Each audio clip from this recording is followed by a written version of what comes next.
Allez-y. Bonsoir à tous. Bonsoir mes frères. Bonsoir Madame la Présidente. Bonsoir mes frères. Bonsoir. Je vous dis mes frères parce que l'heure est grave au Cameroun. Encore une fois au Cameroun. Vous savez, dans l'hymne national du Cameroun, on dit « Au Cameroun, berceau de nos ancêtres ». Mais aujourd'hui, on se dit ce n'est pas le berceau de nos ancêtres, c'est la morgue pour nos enfants.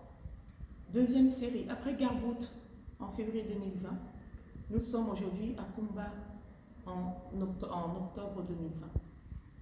Au Cameroun, mes chers frères, depuis 1955, on tue.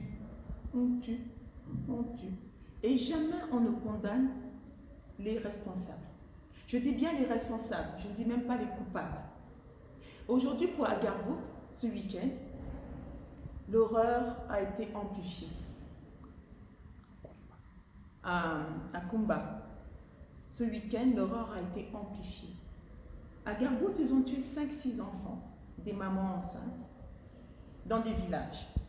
Ils ont dit que c'était des dommages collatéraux de la guerre. On apprend, on voit, on écoute qu'ils ont tué des enfants dans une salle de classe. À la machette, mes frères. En 2020, l'Africain tue ses propres enfants à la machette. Je n'arrive pas à y croire.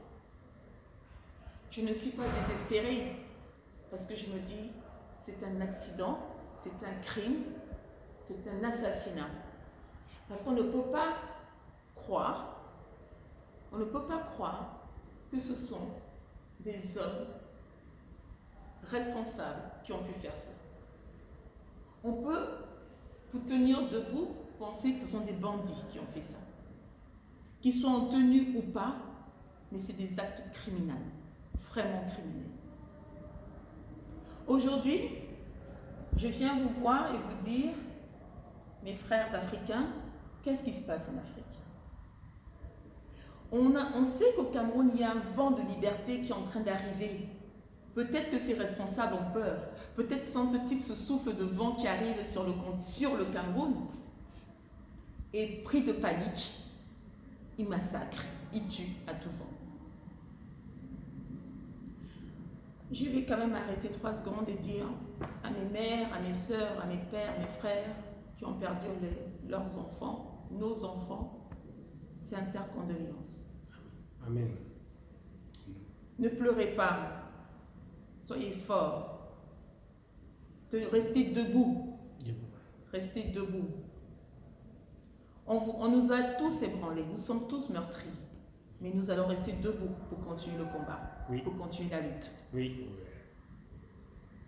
Je m'adresse aux militaires camerounais. Je pense qu'il existe encore des militaires et des vrais soldats au Cameroun. À quel moment allez-vous considérer que les hommes politiques, les charognards qui dirigent le Cameroun ont franchi la ligne rouge? Parce que le sous-préfet n'a pas protégé le peuple camerounais. Le sous-préfet, le préfet et l'armée camerounaise qui devaient normalement, ils disent, neutraliser, protéger cette zone ne l'ont pas fait. Ils sont responsables de ce qui s'est passé. Les coupables, on mettra les commissions pour les retrouver. Mais actuellement, les responsables sont ceux qui devaient protéger ces enfants, ils ne l'ont pas fait.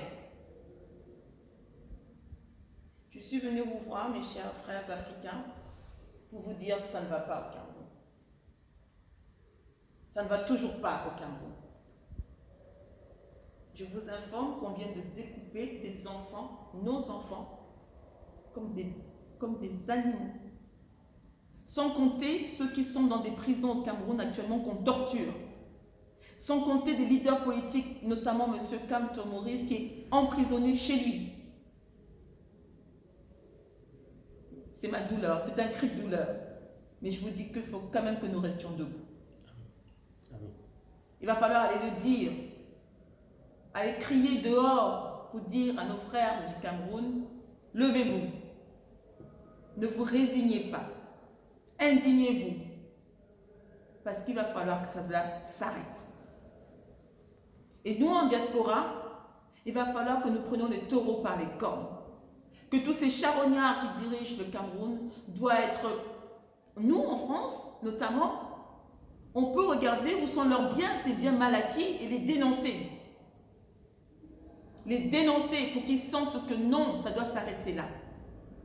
Mais aujourd'hui, je voulais seulement dire à mes frères et sœurs du Cameroun, au nom du collectif des résistants camerounais de la diaspora, avec mes frères et sœurs du Waraba d'Afrique, une ONG panafricaine, nos sincères condoléances. Amen.